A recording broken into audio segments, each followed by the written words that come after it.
എല്ലാവർക്കും നമ്മുടെ ഇന്നത്തെ ക്ലാസ്സിലേക്ക് സ്വാഗതം. ഇന്ന് നാം പഠിക്കാൻ പോകുന്നത് ഐസോസെലസ് ട്രപ്പീസിയം അഥവാ സമപാർശ്വ ലംബകങ്ങൾ. ട്രപ്പീസിയം അതായത് ലംബകം എന്താണ് നമ്മൾ പഠിച്ചു അല്ലേ? കഴിഞ്ഞ ക്ലാസ്സിൽ നമ്മൾ പഠിച്ചു. അതായത് ഒരു ജോഡി എതിർവശങ്ങൾ സമാന്തരമായ ചതുർഭുജത്തെ നാം എന്ത് പറയും? ലംബകം എന്ന് പറയും അല്ലേ? അപ്പൊ ഏതെങ്കിലും ഒരു ജോഡി എതിർവശങ്ങൾ എന്തായിരിക്കണം? സമാന്തരമായിരിക്കണം അല്ലേ? ഇപ്പൊ ഉദാഹരണത്തിന് നോക്കിയേ, ഇത് രണ്ടും ഇപ്പൊ സമാന്തരമാണ് അല്ലേ? അപ്പൊ ഇങ്ങനെ ആയിക്കഴിഞ്ഞാൽ എന്തായിരിക്കും? അത് ഒരു ലംബകമായിരിക്കും അല്ലേ? അപ്പൊ ഈ രണ്ട് എതിർവശങ്ങൾ ഇതും എന്താണ്? പാരലലാണ് അല്ലെ? സമാന്തരമാണ്. ഇങ്ങനെ ആയിക്കഴിഞ്ഞാൽ ആ ചതുർഭുജത്തെയാണ്, ആ കോർഡിലേറ്ററാണ് നാം എന്ത് പറയുക? ട്രപ്പീസിയം എന്ന് പറയുക അല്ലെ? ഇന്ന് നമ്മൾ പഠിക്കാൻ പോകുന്നത് ഐസോസെലസ് ട്രപ്പീസിയം. എന്താണ് ഐസോസെലസ് ട്രപ്പീസിയം എന്ന് പറഞ്ഞാൽ? അതായത് സമപാർശ്വ ലംബകം എന്ന് പറഞ്ഞാൽ ഒരു ട്രപ്പീസിയത്തിന്റെ, അതായത് ഒരു ലംബകത്തിന്റെ സമാന്തരമല്ലാത്ത വശങ്ങൾ, ശ്രദ്ധിക്കുക, സമാന്തരമല്ലാത്ത വശം. ഇപ്പൊ ഇവിടെ നോക്കിയാൽ ഈ രണ്ട് വശവും സമാന്തരമല്ല അല്ലെ? പാരലല്ല. അപ്പൊ ആ വശങ്ങൾക്ക് ഒരേ നീളമാണെങ്കിൽ, ആ വശങ്ങളുടെ നീളം തുല്യമാണെങ്കിൽ അതിനെയാണ് നാം എന്ത് പറയുക? ഐസോസെലസ് ട്രപ്പീസിയം എന്ന് പറയുക. മനസ്സിലായല്ലോ? അപ്പൊ ട്രപ്പീസിയം ഐസോസെലസ് ട്രപ്പീസിയം തമ്മിൽ വ്യത്യാസം മനസ്സിലായല്ലോ? അതായത് ഇവിടെ നോക്കിയാൽ ഇവിടെ ഏതെങ്കിലും ഒരു ജോഡി എതിർവശങ്ങൾ പാരലായി കഴിഞ്ഞാൽ അതിന് നമ്മൾ ട്രപ്പീസിയം എന്ന് പറയും. പാരലല്ലാത്ത രണ്ട് വശങ്ങൾ അല്ലെ? അപ്പൊ അതിന് ഏത് നീളം വേണമെങ്കിലും ആവാം അല്ലെ? ഇത് നോക്കിയാൽ ഇതിനേക്കാൾ നീളം കൂടുതലുണ്ട് ഇതിന് അല്ലെ? പക്ഷെ ഇവിടെയാണെങ്കിലും ഈ പാരലല്ലാത്ത രണ്ടു വശങ്ങൾക്ക് അവയുടെ നീളം തുല്യമാണെങ്കിൽ നാം അതിനെന്ത് പറയും? അതിനെയാണ് ഐസോസെലസ് ട്രപ്പീസിയം അഥവാ സമപാർശ്വ ലംബകം എന്ന് പറയുക. മനസ്സിലായില്ലേ? ഇവിടെ നോക്കിയാൽ ഇതാണ് രണ്ട് വശങ്ങൾ, സമാന്തരമല്ലാത്ത രണ്ട് വശങ്ങൾ, അവയുടെ നീളം നോക്കിയാൽ ഇത് 3 ആണെങ്കിൽ ഇത് 3 ആയിരിക്കും. അപ്പൊ നമ്മൾ കഴിഞ്ഞ ക്ലാസ്സിൽ പറഞ്ഞു, ഒരു ട്രപ്പീസിയത്തെ നമുക്ക് എങ്ങനെ ആയിട്ട് ഭാഗിക്കാൻ പറ്റും? ഒരു ത്രികോണവും ഒരു സമാന്തരികമായിട്ട് ഭാഗിക്കാന്ന് പറയാം അല്ലെ? അതായത് നോക്കിയാൽ ഈ രണ്ട് വശങ്ങളും ഇത് പാരലല്ലാത്ത രണ്ട് വശങ്ങൾ അല്ലെ? അപ്പൊ അതിന് ഏതെങ്കിലും ഒരു വശത്തിന്, ഇപ്പൊ ഈ വശത്തിന് പാരലായിട്ട് ഞാൻ ഇങ്ങനെ ഒരു വര വരയ്ക്കുകയാണെങ്കിൽ കണ്ട, അപ്പൊ ഇങ്ങനെ ഒരു വര വരയ്ക്കുകയാണെങ്കിൽ നമുക്ക് എന്ത് കിട്ടി? ഒരു സമാന്തരികവും കിട്ടി, ഒരു ത്രികോണവും കിട്ടി അല്ലെ? അപ്പൊ ഇതിനെ നമുക്ക് ഇതേപോലെ രണ്ടെണ്ണം ആക്കാൻ പറ്റും. ഒരു സമാന്തരികവും ആക്കാം, ഒരു ത്രികോണവും ആക്കാം അല്ലെ? അതുപോലെ തന്നെ ഇവിടെ നിന്ന് നോക്കിയാൽ ഇതിലേക്ക് ഒരു പെർപെൻഡിക്കുലർ വരയ്ക്കുക, അതുപോലെ തന്നെ ഇവിടെ നിന്നും ഒരു പെർപെൻഡിക്കുലർ വരയ്ക്കുക. മനസ്സിലായില്ലേ? അതായത് നമുക്കൊന്നും ഇങ്ങനെ വരച്ചു നോക്കാം. അപ്പൊ ഇങ്ങനെ നമ്മൾ നോക്കിയാൽ രണ്ട് പെർപെൻഡിക്കുലർ കണ്ട, ഇവിടെ നിന്ന് ഇങ്ങനെ ഒരു പെർപെൻഡിക്കുലർ, അതുപോലെ ഈ പോയിന്റിൽ നിന്ന് ഇങ്ങോട്ട് ഒരു പെർപെൻഡിക്കുലർ, ഇങ്ങനെ വരച്ചു കഴിഞ്ഞാൽ എന്താക്കി മാറ്റിയത് നമ്മൾ? ഇവിടെ നോക്കിയാൽ ഒരു ചതുരം നമുക്ക് കിട്ടി അല്ലെ? ഒരു റെക്ടാങ്കിളും കിട്ടി, അതുപോലെ തന്നെ രണ്ട് ത്രികോണങ്ങളും നമുക്ക് കിട്ടി. ഇനി ഈ ത്രികോണത്തിന്റെ പ്രത്യേകത എന്തായിരിക്കും? നമുക്കറിയാം ഇവിടെ പെർപെൻഡിക്കുലർ ആണ് വരച്ചല്ലേ? അതായത് ഇത് 90 ഡിഗ്രി. അങ്ങനെയാണെങ്കിൽ ഇത് എന്ത് ത്രികോണാണ്? ഇതൊരു മട്ട ത്രികോണാണ് അല്ലെ? ഇതും നമുക്കൊരു മട്ട ത്രികോണം. അപ്പൊ നമുക്ക് എന്ത് കിട്ടി? രണ്ട് മട്ട ത്രികോണങ്ങളും കിട്ടി, ഒരു ചതുരവും നമുക്ക് കിട്ടി. ഇനി നോക്കിയേ, ഈ രണ്ട് മട്ട ത്രികോണങ്ങളുടെ കർണങ്ങൾ അല്ലെ, ഹൈപ്പോട്ടിനസിന്റെ നീളം നോക്കിയേ, അത് രണ്ടും തുല്യ നീളമായിരിക്കും അല്ലെ? എന്താണ് കാരണം? നമുക്കറിയാം ഈ സമാന്തരങ്ങളല്ലാത്ത വശങ്ങൾക്ക് ഒരേ നീളമായിരിക്കും എന്ന് പറഞ്ഞു അല്ലെ? അപ്പൊ ഇത് 3 ആണെങ്കിൽ ഇതും 3 ആയിരിക്കും അല്ലെ? അപ്പൊ ഇത് രണ്ടിനും തുല്യ നീളം. ഇനി നോക്കിയേ, ഇത് രണ്ടും നമുക്കറിയാം പാരൽ ലൈനുകളാണ് അല്ലെ? അപ്പൊ അങ്ങനെയാണെങ്കിൽ ഇതിലേക്കുള്ള പെർപെൻഡിക്കുലർ ആണ്, ഇതും പെർപെൻഡിക്കുലർ. അങ്ങനെയാണെങ്കിൽ എന്തായിരിക്കും? ഈ രണ്ട് വശങ്ങൾക്ക് എന്തായിരിക്കും? തുല്യ നീളം അല്ലെ? അപ്പൊ ഈ രണ്ട് മട്ട ത്രികോണങ്ങൾ, അതിലെ ഈ കർണം ഇതിന് തുല്യ നീളമായിരിക്കും. ഈ ലംബവശങ്ങൾ അല്ലെ, ഈ സൈഡിനും തുല്യ നീളം. അങ്ങനെയാണെങ്കിൽ നമുക്കറിയാം എന്തായിരിക്കും? ഈ മൂന്നാമത്തെ വശത്തിന് ഒരേ നീളമായിരിക്കും അല്ലെ? വശങ്ങൾക്ക് ഒരേ നീളമുള്ള രണ്ട് മട്ട ത്രികോണങ്ങളായിരിക്കും നമുക്ക് കിട്ടുക. അപ്പൊ നമുക്കറിയാം വശങ്ങൾക്ക് തുല്യ നീളമാണെങ്കിൽ അവയുടെ കോണുകൾ തുല്യമായിരിക്കും അല്ലെ? അപ്പൊ നോക്കിയാൽ ഇതിന് ഓപ്പോസിറ്റിലെ ആംഗിൾ ഇത്, അതുപോലെ ഇതിന് ഓപ്പോസിറ്റിലെ ആംഗിൾ ഇത് അല്ലെ? അങ്ങനെയാണെങ്കിൽ ഈ കോണും എന്തായിരിക്കും? ഈ രണ്ട് കോണുകളും തുല്യമായിരിക്കും.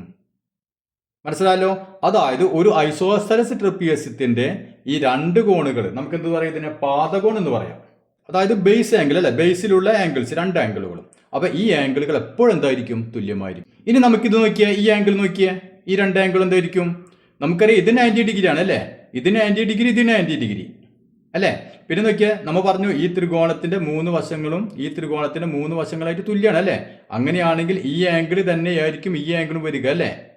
ശരിയല്ലേ? ഈ ആംഗിൾ തുല്യമായിരിക്കും. അതായത് ഈ മൊത്തം ആംഗിൾ എന്തായിരിക്കും? ഇതിന്റെ മൊത്തം ആംഗിൾ അല്ലെ? ഇത് രണ്ടും എന്തായിരിക്കും? എപ്പോഴും ഈക്വൽ ആയിരിക്കും. മനസ്സിലായില്ലേ? അപ്പോൾ ഈ ആംഗിളും ഈക്വൽ ആയിരിക്കും, അതുപോലെ തന്നെ ഈ ആംഗിളും ഈക്വൽ ആയിരിക്കും.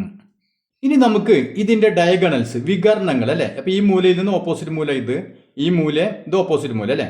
അപ്പൊ നമ്മൾ ഇങ്ങനെ വികർണങ്ങൾ വരച്ചു കഴിഞ്ഞാൽ വികർണങ്ങളുടെ നീളം എങ്ങനെയായിരിക്കും? അപ്പൊ അത് നമുക്കൊന്ന് നോക്കാം. ഇവിടെ നോക്കിയാൽ ഇത് രണ്ട് വികർണങ്ങൾ അല്ലെ? ഇതിന്റെ നീളം തുല്യമായിരിക്കും അല്ലയോ, ഇതാണ് നമ്മൾ നോക്കാൻ പോകുന്നത്. അപ്പോൾ നമുക്ക് ആദ്യം എന്ത് ചെയ്യാം, ഇങ്ങനെ ഒരു ത്രികോണം കണ്ട, ദേ ഈ ഒരു ത്രികോണം എടുത്തു നമ്മൾ, മനസ്സിലായല്ലോ. അതുപോലെ തന്നെ ദേ ഇങ്ങനെ മറ്റൊരു ത്രികോണം എടുത്തു. അപ്പോൾ ആദ്യത്തെ ത്രികോണം ദേ ഈ ത്രികോണം കണ്ട, ഈ ത്രികോണം. അടുത്തത് നമ്മൾ എടുക്കുന്നത് ഈ ത്രികോണം അല്ലേ. ഇനി അതിൽ നോക്കിയേ, ഈ സൈഡും തുല്യമായിരിക്കും അല്ലേ. എന്താണ് കാരണം, നമുക്കറിയാം ഇതൊരു ഐസോസെൽസ് ട്രപ്പീസിയാണ്. ഐസോസെൽസ് ട്രപ്പീസിയത്തിന്റെ ഈ പാരലൽ അല്ലാത്ത വശങ്ങൾ ഈക്വൽ ആയിരിക്കും അല്ലേ. അപ്പൊ ഈ വശവും ഈക്വൽ. ഇനി ഈ വശം നോക്കിയേ, ഈ വശം ഈ ത്രികോണത്തിനും കോമൺ ആയിട്ടുള്ള വശം അല്ലേ. അതായത് ഇത് പൊതുവായ വശം. അപ്പൊ നമുക്ക് ഇതും ഈക്വൽ ആണെന്ന് പറഞ്ഞു. ഈ വശം അതിനോട് തന്നെ ഈക്വൽ അല്ലേ. ഇനി നോക്കിയാൽ ഈ ആംഗിളും ഈക്വൽ ആണ്. എന്താണ് കാരണം, നമ്മൾ പറഞ്ഞല്ലേ പാദകോണുകൾ ബേസ് ആംഗിൾസ് ഈക്വൽ ആണെന്ന് പറഞ്ഞു. ഒരു ഐസോസെൽസ് ട്രപ്പീസിയത്തിന്റെ ബേസ് ആംഗിൾ ഈക്വൽ ആണെന്ന് പറഞ്ഞല്ലേ. അതായത് ഈ ത്രികോണത്തിന്റെ രണ്ട് വശങ്ങളും പിന്നെ അതിൻ്റെ ഇടയിലുള്ള ആംഗിൾ, അതുപോലെ തന്നെ ഈ ത്രികോണത്തിന്റെ രണ്ട് വശങ്ങൾ അതിനിടയിലുള്ള ആംഗിൾ അല്ലേ. അപ്പൊ ഇത് തുല്യമായി കഴിഞ്ഞാൽ നമുക്കറിയാം രണ്ട് ത്രികോണങ്ങളും ഈക്വൽ ആയിരിക്കും അല്ലേ. അപ്പൊ നമുക്കറിയാം ഈ രണ്ട് ത്രികോണങ്ങൾ ഈക്വൽ ആയി കഴിഞ്ഞാൽ അവയുടെ തുല്യ കോണുകൾക്കെതിരെയുള്ള വശങ്ങളും തുല്യമായിരിക്കും അല്ലേ. അപ്പൊ ഈ കോണ് കണ്ട, ഈ ത്രികോണത്തിന്റെ ഈ ആംഗിള് അതിന് ഓപ്പോസിറ്റുള്ള ഈ വശവും ഇതേ ആംഗിൾ തന്നെയാണ് ഇവിടെ ഉള്ളത് അല്ലേ. അപ്പൊ ഇതിന് ഓപ്പോസിറ്റുള്ള ഈ വശവും കണ്ട, ഇത് രണ്ടും എന്തായിരിക്കും, തുല്യമായിരിക്കും. മനസ്സിലായില്ലേ. അപ്പൊ അപ്പൊ ഈ വശവും എന്തായിരിക്കും, ഈ രണ്ട് ത്രികോണത്തിന്റെ ഈ വശവും ഈക്വൽ ആയിരിക്കും. അതായത് ഈ ഐസോസെൽസ് ട്രപ്പീസിയത്തിന്റെ ഈ വികർണങ്ങൾ, അതായത് അപ്പൊ ഡയഗണൽസിന് എപ്പോഴും എന്തായിരിക്കും, തുല്യ നീളമായിരിക്കും.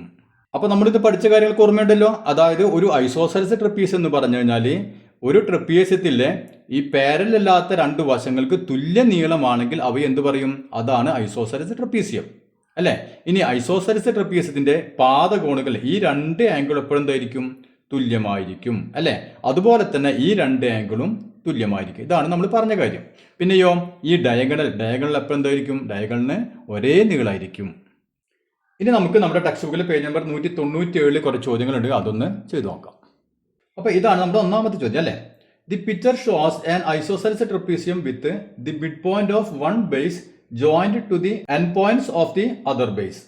ഇവിടെ നമുക്ക് നോക്കിയ ഒരു സമപാർശ്വ ലംബകം തന്നിട്ടുണ്ട്.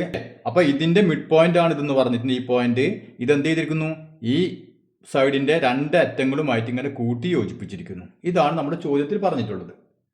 Prove that these lines are of the same length.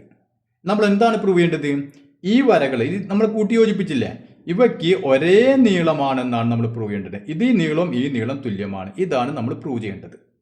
അപ്പൊ നമ്മുടെ ചോദ്യത്തിലുണ്ട് ഇതെന്താണ്, ഒരു ഐസോസെൽസ് ട്രപ്പീസിയമാണ്. അതായത് ഒരു സമപാർശ്വ ലംബകമാണ്. ഇതിന്റെ ബേസ് ആണിത്, അതിന്റെ മിഡ് പോയിന്റ് ആണിത് അല്ലെ. അപ്പൊ ഈ രണ്ട് അറ്റങ്ങളും തമ്മിൽ യോജിപ്പിച്ചിരിക്കുന്നു. ഇവയ്ക്ക് ഒരേ നീളമായിരിക്കും എന്നാണ് നമ്മൾ പ്രൂവ് ചെയ്യേണ്ടത്. അപ്പൊ ആദ്യം നമുക്ക് എന്ത് ചെയ്യാം, നമ്മൾ സാധാരണ ചെയ്യാറുള്ള പോലെ തന്നെ പേര് കൊടുക്കുക അല്ലെ. അപ്പൊ നോക്കി ABCD എന്ന് പേര് കൊടുത്തു. ഇനി നമുക്ക് ഇതിന് E എന്ന് പേര് കൊടുക്കാം, E. ഇപ്പൊ നമുക്ക് എന്താണ് പ്രൂവ് ചെയ്യേണ്ടത്, AEയും BEയും തുല്യമാണ് അല്ലെ. AE = BE, ഇതാണ് നമ്മൾ പ്രൂവ് ചെയ്യേണ്ടത്.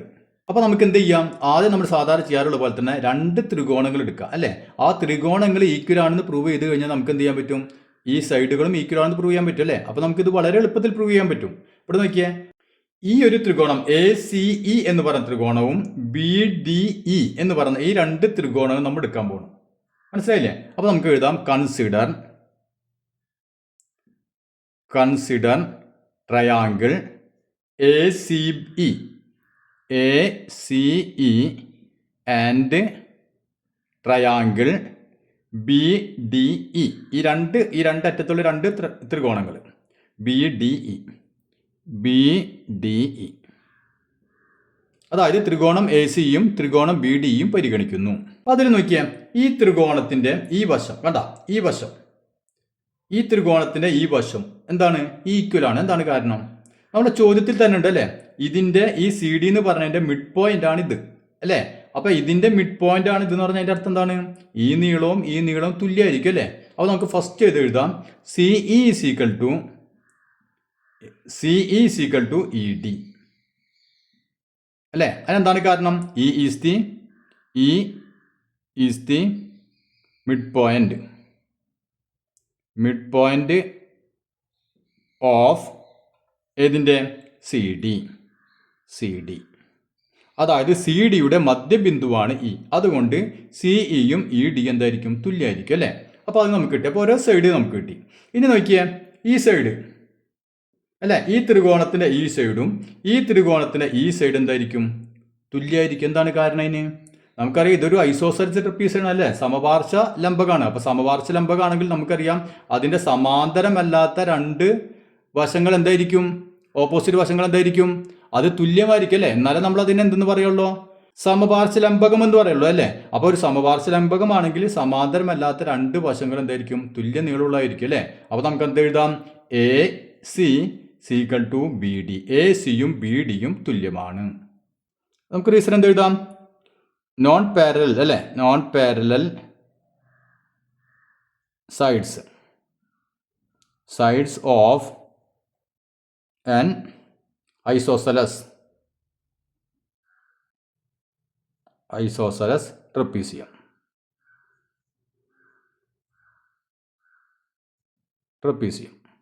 അപ്പോൾ non parallel sides of an isosceles trapezium അല്ലേ? അപ്പോൾ മലയാളം മീഡിയക്കാരൻ എന്ത് എഴുതണം? സമപാർശ്വ ലംബകത്തിന്റെ സമാന്തരമല്ലാത്ത വശങ്ങൾ അല്ലേ, സമാന്തരമല്ലാത്ത വശങ്ങൾ എന്തായിരിക്കും? എപ്പോഴും ഈക്വൽ ആയിരിക്കും അല്ലേ? സമപാർശ്വ ലംബകമാണ്. അപ്പോൾ ഒരു സമപാർശ്വ ലംബകത്തിന്റെ സമാന്തരമല്ലാത്ത വശങ്ങൾ, അതായത് റീസൺ എഴുതാം. ഇപ്പം നമുക്ക് ഈ രണ്ട് സൈഡുകളും ഈ സൈഡും ഈ സൈഡ് ഈക്വലാണെന്ന് കിട്ടി, ഈ സൈഡും ഈ സൈഡും ഈക്വലാണെന്ന് കിട്ടി അല്ലേ? ഇനി നോക്കിയാൽ ഈ സൈഡുകൾക്കിടയിലുള്ള ഈ ആംഗിളും ഈക്വൽ ആയിരിക്കും അല്ലേ? എന്താണ് കാരണം? നമുക്കറിയാം ഇതിന്റെ ഒരു സമപാർശ്വ ലംബകത്തിന്റെ ബേസ് ആംഗിൾ അല്ലെ, പാദകോണുകൾ എപ്പോഴും എന്തായിരിക്കും? തുല്യമായിരിക്കും. അപ്പോൾ നമുക്കത് എഴുതിക്കൂടെ? Angle C is equal to angle D. Angle സിയും ആംഗിൾ ഡിയും ഈക്വൽ ആയിരിക്കും. എന്താണ് കാരണം? അപ്പോൾ ഈ റീസൺ നമുക്ക് എഴുതി വെക്കാം. ബേസ് ആംഗിൾസ് അല്ലേ, ബേസ് ആംഗിൾസ് അതായത് പാദകോണുകൾ. അപ്പോൾ base angles of an isosceles trapezium അല്ലേ, അതായത് ഒരു സമപാർശ്വ ലംബകത്തിന്റെ പാദകോണുകൾ അല്ലെ, പാദകോണുകളാണ് ഇത് രണ്ടും. അതുകൊണ്ട് ഇവ രണ്ടും ഈക്വൽ ആയിരിക്കും. അങ്ങനെയാണെങ്കിൽ നമുക്കറിയാം നോക്കിയാൽ ഈ വശവും ഈക്വല്, ഈ വശവും ഈക്വല്, അതിനിടയിലുള്ള ആംഗിൾ ഈക്വൽ അല്ലേ? അങ്ങനെയാണെങ്കിൽ രണ്ട് ത്രികോണം എന്തായിരിക്കും? രണ്ട് ത്രികോണങ്ങളും ഈക്വൽ ട്രയാംഗിൾ ആയിരിക്കും അല്ലേ? നമുക്ക് ഇത് therefore both triangles are equal triangles. അതുകൊണ്ട് ഇവ രണ്ടും എന്താണ്? തുല്യ ത്രികോണങ്ങളാണ് അല്ലേ? അപ്പോൾ തുല്യ ത്രികോണങ്ങളായി കഴിഞ്ഞാൽ തുല്യമായ ആംഗിളുകൾക്ക് ഓപ്പോസിറ്റുള്ള വശങ്ങൾ എന്തായിരിക്കും? തുല്യമായിരിക്കും അല്ലേ? അപ്പോൾ ഇതും തുല്യമാണെന്ന് നമുക്കറിയാം. അപ്പോൾ ഇതിന് ഓപ്പോസിറ്റുള്ള ഈ വശവും ഇതിന് ഓപ്പോസിറ്റുള്ള ഈ വശം എന്തായിരിക്കും? തുല്യമായിരിക്കും അല്ലേ? അപ്പോൾ നമുക്ക് എങ്ങനെ എഴുതാം? therefore AE is equal to BE. therefore AE അല്ലേ, AE is equal to BE. AEയും BEയുടെയും നീളം തുല്യമായിരിക്കും. അതെന്താണ് കാരണം? ഓപ്പോസിറ്റ് സൈഡ് അല്ലേ, opposite sides of equal angles അതായത് തുല്യ കോണുകൾക്കെതിരെയുള്ള വശങ്ങൾ അല്ലെ, തുല്യമായ കോണുകൾക്കെതിരെയുള്ള വശങ്ങളാണ് ഇത് രണ്ടും. അതിനാൽ ഈ രണ്ട് വശങ്ങൾ എന്തായിരിക്കും? തുല്യമായിരിക്കും. ഇതാണ് നമ്മളോട് പ്രൂവ് ചെയ്യാൻ പറ്റുള്ളത് അല്ലേ? ഇതിനും ഒരേ നീളാണെന്നാണ് പ്രൂവ് ചെയ്യാൻ പറ്റുള്ളത്. അപ്പോൾ നമ്മൾ വളരെ എളുപ്പത്തിൽ നമുക്കത് പ്രൂവ് ചെയ്യാൻ പറ്റി. അപ്പോൾ അത് ക്ലിയർ ആയില്ലേ? ഇനി നമുക്കതിൽ രണ്ടാമത്തെ ഒന്ന് ചെയ്ത് നോക്കാം. Prove that the line joining the mid points of the bases of an isosceles trapezium is perpendicular to both the bases. എന്താണ് പറഞ്ഞിട്ടുള്ളത്? ഒരു സമപാർശ്വ ലംബകം അല്ലെ, ഐസോസെലസ് ട്രപ്പീസിയം സമപാർശ്വ ലംബകം, അതിന്റെ ഈ പാദങ്ങളുടെ മധ്യബിന്ദുക്കൾ, ഇപ്പൊ നോക്കിയാൽ ഇത് രണ്ടാണ് പാദങ്ങൾ അല്ലെ, ഈ പാരലൽ കിടക്കുന്നതാണ് രണ്ടും പാദങ്ങൾ. അപ്പൊ അതിന്റെ മിഡ് പോയിന്റ്, അതിന്റെ മധ്യബിന്ദുക്കൾ, ആ മധ്യബിന്ദുക്കൾ നമ്മൾ കൂട്ടി യോജിപ്പിച്ച് കഴിഞ്ഞാൽ ആ വര എന്തിന് പെർപെൻഡിക്കുലർ ആയിരിക്കും?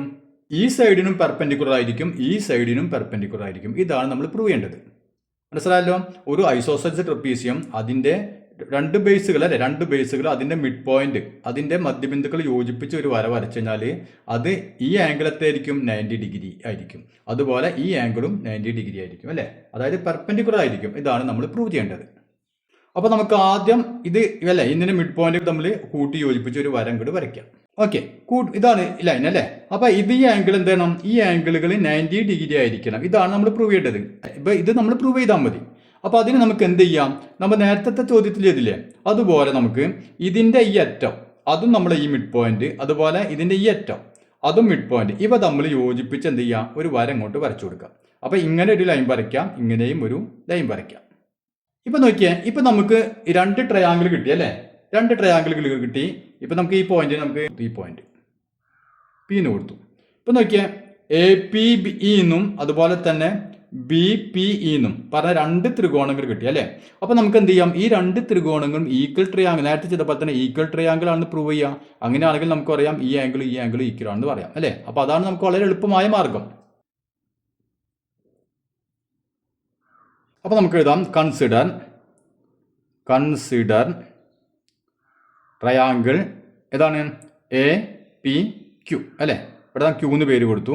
അപ്പൊ A P Q and triangle B P Q. അപ്പൊ consider triangle A P Q and B P Q അല്ലെ. അപ്പൊ ഈ രണ്ട് ട്രയാങ്കിളുകളും പരിഗണിച്ചാൽ നോക്കിയേ, ഇത് മിഡ് പോയിന്റ് ആണ് അല്ലേ. അതായത് നോക്കിയാൽ ഈ നീളം തുല്യമായിരിക്കുമല്ലോ, തുല്യമായിരിക്കും അല്ലേ. അപ്പൊ നമുക്ക് ആദ്യം ഇത് എഴുതാം, എ പി അല്ലെ, A P is equal to B P അല്ലെങ്കിൽ പി ബി അല്ലെ. അപ്പൊ ഈ നീളവും തുല്യമായിരിക്കും. എന്താണ് കാരണം, പി എന്ന് പറഞ്ഞത് മിഡ് പോയിന്റ് ആണ് അല്ലേ. അപ്പൊ P is the mid point, of A B അല്ലേ. അപ്പൊ എ ബിയുടെ മിഡ് പോയിന്റ് ആണ്, മധ്യബിന്ദുവാണ് ഏത്, പി. ഇനി നോക്കിയേ, ഈ ത്രികോണത്തിലെ ഈ വശവും ഈക്വൽ ആയിരിക്കും. എന്താണ് ഈക്വൽ ആണെന്ന് പറയാൻ കാരണം, നമ്മൾ ഇതിന് മുമ്പത്തെ ചോദ്യത്തിൽ പ്രൂവ് ചെയ്തു അല്ലേ, ഇത് ഈക്വൽ ആണെന്ന് പ്രൂവ് ചെയ്തു അല്ലേ. അതായത് ഈ ഒരു പാദത്തിന്റെ മിഡ് പോയിന്റും ഈ മറ്റേ പാദം അല്ലെ, രണ്ടാമത്തെ പാദം, അതിന്റെ ഈ രണ്ടറ്റങ്ങൾ നമ്മൾ യോജിപ്പിച്ച് വരയ്ക്കുന്ന വര എന്തായിരിക്കും, അത് ഈക്വൽ ആയിരിക്കും. നമ്മൾ കഴിഞ്ഞ ചോദ്യത്തിൽ നമ്മൾ പ്രൂവ് ചെയ്താണ് അല്ലെ. അപ്പൊ അതുകൊണ്ട് നമുക്ക് എന്ത് എഴുതാം, A Q is equal to B Q അല്ലെ. എ ക്യൂം ബി ക്യു ഈക്വൽ ആണ്. അപ്പൊ അതിനെ നോക്കിയപ്പോൾ റീസൺ ഓർമ്മയില്ലാത്തവർ എഴുതി വെക്കാം, the lines joining the mid points of one base and end points of the other base അല്ലെ. The lines joining the mid point of one base and the end points of the other base. Malayalam മീഡിയക്കാരൻ എന്ത് എഴുതാം, ഒരു പാദത്തിന്റെ mid പോയിന്റും മറ്റേ പാദത്തിന്റെ രണ്ടറ്റങ്ങൾ തമ്മിൽ യോജിപ്പിക്കുന്ന വരകളാണത് അല്ലെ. അപ്പൊ ആ വരകൾ എന്തായിരിക്കും, ഈക്വൽ ആയിരിക്കും അല്ലെ. അതാണ് നമ്മൾ നേരത്തെ പ്രൂവ് ചെയ്തത്. അപ്പൊ ഒരു പാദത്തിന്റെ മധ്യബിന്ദുവും മറ്റേ പാദത്തിന്റെ രണ്ടറ്റങ്ങളും തമ്മിൽ യോജിപ്പിക്കുന്ന വരകളാണ് ഇത് അല്ലെ. അപ്പൊ അത് നമ്മൾ എന്തായിട്ട് എഴുതാം, റീസൺ ആയിട്ട് എഴുതാം. അപ്പൊ ഇവിടെ നോക്കിയേ, ഈ വശവും ഈക്വലിറ്റി, ഈ വശവും ഈക്വലിറ്റി അല്ലെ. ഇനി ഈ വശം നോക്കിയേ, ഇതെന്താണ്, രണ്ടിനുമുള്ള പൊതുവായ വശമാണ് അല്ലെ, കോമൺ സൈഡ് ആണ് അല്ലെ. അപ്പൊ നമുക്ക് അത് എഴുതാം, P Q is equal to P Q അല്ലെ, കോമൺ സൈഡ്. അങ്ങനെയാണെങ്കിൽ ഈ രണ്ട് ട്രയാങ്കിൾ എന്തായിരിക്കും, ഈക്വൽ ട്രയാങ്കിൾ ആണ് അല്ലെ. അതായത് മൂന്ന് സൈഡുകൾ ഇതിന്റെ മൂന്ന് സൈഡുകളായിട്ട് ഈക്വൽ ആണ്. അപ്പൊ നമുക്ക് എന്ത് എഴുതാം, therefore both triangles അല്ലെ, both are equal triangles.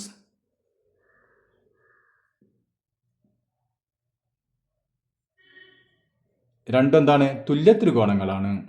അങ്ങനെയാണെങ്കിൽ നമുക്ക് എന്ത് എഴുതാം, ആംഗിൾ എ പി ക്യു അതും ആംഗിൾ ബി പി ക്യു എന്തായിരിക്കും, ഈക്വൽ ആയിരിക്കും ആംഗിൾ ബി പി ക്യു അല്ലേ. അപ്പൊ ഈ രണ്ട് ആംഗിളുകളും ഈക്വൽ ആയിരിക്കും. അപ്പൊ നമുക്ക് നോക്കിയാൽ ഈക്വൽ ആയിരിക്കും എന്ന് പറഞ്ഞാൽ മാത്രം മതിയോ, എന്ത് വേണം, ഇത് രണ്ടും 90 ഡിഗ്രി ആണെന്ന് പ്രൂവ് ചെയ്യണം അല്ലേ, എന്നാലേ നമുക്ക് പെർപെൻഡിക്കുലർ ആണെന്ന് പറയാൻ പറ്റുള്ളൂ. അപ്പൊ അതിന് നമ്മൾ എന്ത് ചെയ്യും, ഇത് നോക്കിയാൽ എ ബി എന്ന് പറഞ്ഞൊരു വരയാണ്, ഒരു ലൈനാണ് അല്ലേ. അപ്പൊ ഈ രണ്ട് ആംഗിളും കൂടി കൂട്ടിക്കഴിഞ്ഞാൽ നമുക്ക് എത്ര കിട്ടണം, 180 ഡിഗ്രി കിട്ടണം അല്ലേ. അപ്പൊ നമുക്ക് അത് എഴുതാം, അതായത് ആംഗിൾ എ പി ക്യൂവും പിന്നെ ആംഗിൾ ബി പി ക്യൂ അല്ലെ, ഇത് രണ്ടും കൂട്ടിക്കഴിഞ്ഞാൽ എത്ര കിട്ടണം, നമുക്ക് 180 ഡിഗ്രി കിട്ടണം. അപ്പൊ ഈ രണ്ട് കോണുകളും കൂട്ടിക്കഴിഞ്ഞാൽ നമുക്ക് 180 കിട്ടണം. എന്നാൽ നമ്മൾ അതിന് മുമ്പ് എന്താ പറഞ്ഞത്, അത് രണ്ട് ഈക്വലും ആണ് അല്ലെ. അപ്പൊ രണ്ടും ഈക്വൽ ആണ്, എന്നാൽ അത് കൂടി കൂട്ടിക്കഴിഞ്ഞാൽ 180 കിട്ടണം. അപ്പൊ എത്ര ആയിരിക്കും ഓരോന്നും, 90 ഡിഗ്രി വെച്ചായിരിക്കും അല്ലെ.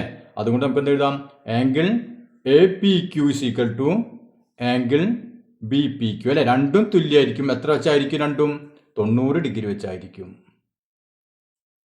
അപ്പൊ നോക്കിയാൽ നമ്മൾ ഇത് രണ്ട് 90 ഡിഗ്രി ആണെന്ന് പറഞ്ഞല്ലേ. ഇനി നമുക്ക് ഇത് 90 എന്ന് പറയാൻ വല്ല ബുദ്ധിമുട്ടുണ്ടോ, ഇല്ല. കാരണം എന്താണ്, ഈ ലൈനും പാരൽ ലൈനാണ് അല്ലെ. അപ്പൊ ഇത് രണ്ടും പാരൽ ലൈനുകളാണ്. അപ്പൊ ഇതിന് നമ്മൾ പെർപെൻഡിക്കുലർ വരച്ചു കഴിഞ്ഞാൽ എന്താ, ഓട്ടോമാറ്റിക്കായിട്ട് ഇതിനും പെർപെൻഡിക്കുലർ ആയിരിക്കൂലേ അല്ലെ. ഈ ആംഗിൾ 90 ഡിഗ്രി ആണെങ്കിൽ ഈ ആംഗിൾ എന്തായിരിക്കും, 90 ഡിഗ്രി. കാരണം എന്താ, ഇത് രണ്ടും എന്താണ്, പാരൽ ലൈനുകളാണ് അല്ലെ. അപ്പൊ നമുക്ക് അടുത്ത വരെ എന്ത് ചെയ്താൽ മതി, ആംഗിൾ പി ക്യു സി അല്ലെ, അതും കൂടി എഴുതി വെക്കുക. Angle P Q C equal to angle P Q D അല്ലേ, ഈ ആംഗിളുകൾ എന്തായിരിക്കും 90 ഡിഗ്രി വെച്ചായിരിക്കും, ഈക്വൽ ടു 90 ഡിഗ്രി. കാരണം എന്താണ്, ഇത് രണ്ടും പാരലാണ് അല്ലേ, പാരലായി കഴിഞ്ഞാൽ ഈ വര ഇതിന് പെർപെൻഡിക്കുലർ ആണെങ്കിൽ ഇതിനും പെർപെൻഡിക്കുലർ ആയിരിക്കും അല്ലേ. അപ്പോൾ അത് ക്ലിയർ ആയില്ലേ. ഇനി നമുക്ക് ബാക്കിയുള്ള ചോദ്യങ്ങൾ അടുത്ത ക്ലാസ്സിൽ ചെയ്യാം.